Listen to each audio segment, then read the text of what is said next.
Welcome back. Secretary of State Rex Tillerson making his first trip to East Asia as our top diplomat and saying nothing's off the table when it comes to dealing with North Korea's nuclear program. Listen. Let me be very clear. The policy of strategic patience has ended. We're exploring a new range of diplomatic, security, and economic measures.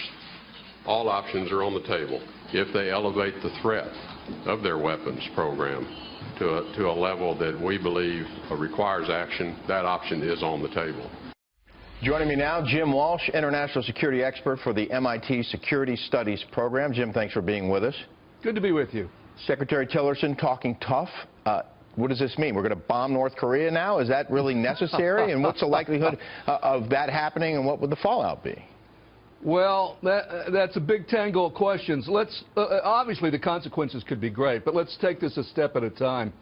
It was tougher talk when he was in South Korea, a little softer tone when he arrived in China, and maybe that tough talk was aimed as much at China as it was North Korea. But I do think we have to be careful here. I was never a fan of President Obama's strategic patience policy, but we shouldn't have a policy of strategic haste either. Yeah. And you don't want to put your adversary in a situation where if something small happens, they feel like they have to go all in because you're coming after them. So we want stability. We want to deter them, but we also want stability. We don't want wars by accident or miscalculation. President Trump, during his campaign, spoke often about criticizing the President Obama, for advertising what he planned to do with the military. So why would he have Secretary Tillerson inform North Korea that they might be in trouble?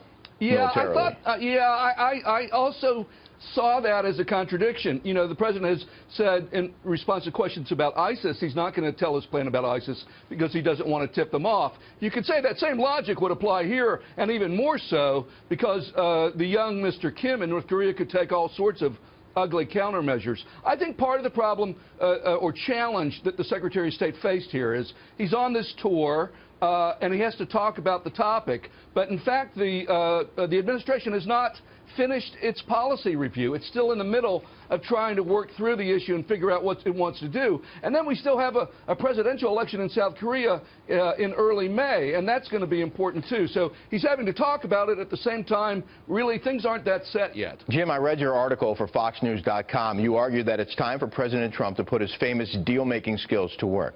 But I wonder if North Korean leader Kim Jong-un is really someone that we can negotiate with. I think it's a great question, but I think we don't know that unless we test that proposition. You know, it takes two to tango. If they don't want to negotiate, then fine. We won't negotiate. But I think the experience of the last 20 years or so is that the North Koreans are better behaved when they're in the tent rather than when they're outside throwing rocks and stones. So I think at least that should be explored as an option. And so while Secretary Tillerson did say all options are on the table, strangely, he said direct negotiation is not on the table. So I would prefer the all options policy where we look at every possibility, and it may be that in a crisis we need those communications between all the sides. Well, you mentioned that Secretary Tillerson said that the 20 years of North Korean diplomacy has failed, that sanctions don't work, and President Trump says the North has been behaving very badly, playing the U.S., and that China has done very little to help. In fact, China now is threatening South Korea with economic sanctions. Listen to what Secretary Tillerson said about that. While we acknowledge China's opposition, its economic retaliation against South Korea is inappropriate and troubling. We ask China to refrain from such action. And not to get too deep into the weeds here, but one of the reasons for that is this THAAD missile system that the South Koreans are willing to put in at the U.S. behest. And China doesn't want missiles in South Korea that are presumably there to defend against North Korea.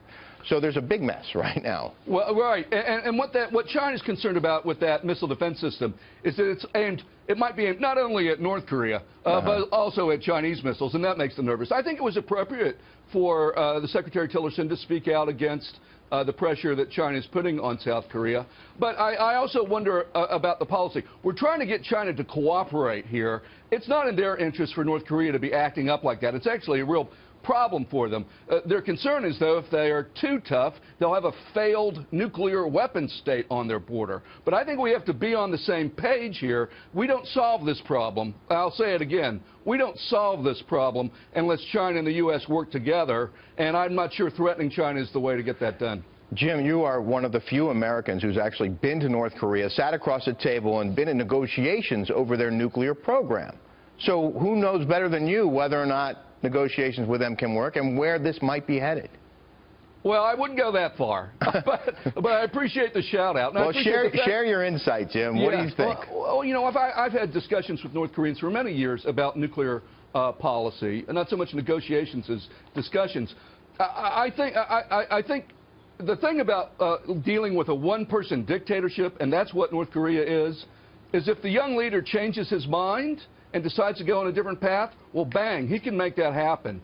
But I think part of what worries me, and you pointed to this earlier in our conversation, we are at a very unusual moment in the region where everyone is mad at each other. North Korea is mad at China. China is mad at North Korea. South Korea and China are mad at each other. We're mad at China. China's mad at us. When you have so many moving parts and no one is talking, that's when mistakes can happen. Yeah.